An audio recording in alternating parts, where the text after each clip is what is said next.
வணக்கம்.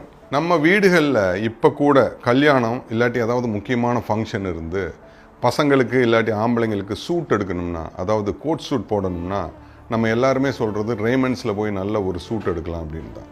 நம்ம எல்லா ஊர்கள்லையுமே ரேமண்ட்ஸோட ஷோரூமை நம்மளால் பார்க்க முடியும். அதனுடைய சேர்மன் மிஸ்டர் விஜய்பத் சின்ஹானியா அவரை பற்றின பதிவு தான் இது. ரொம்ப விழிப்புணர்வாக இருக்கும், கண்டிப்பாக கேளுங்க. இவரை பற்றி சின்னதாக ஒரு குறிப்பு சொல்லிடுறேன், அதுக்கப்புறம் முக்கியமான விஷயத்துக்கு போகலாம். பெரிய செல்வந்தர் வீட்டில் பிறந்தாங்க. 1980 சேர்மன் அண்ட் மேனேஜிங் டைரக்டர் ஆகிட்டாங்க ரேமண்ட்ஸ்க்கு. ரேமண்ட்ஸ் மட்டும் இல்லை, அதுக்கு கீழே நிறைய கம்பெனிஸ் இருக்குது. இவர் ஒரு லைசன்ஸ்ட் பைலட்டும் கூட, அதாவது விமானம் ஓட்ட தெரிஞ்சவர். ஹாட் ஏர் பலூன் ஆக்டிவேட் பண்ணுறதுல உலக சாதனை படைச்சிருக்காங்க. இந்திய அரசாங்கத்தோட பத்மபூஷன் அவார்டு வாங்கியிருக்காங்க டாக்டர் ஏபிஜே அப்துல் கலாம் ஐயா கையால்.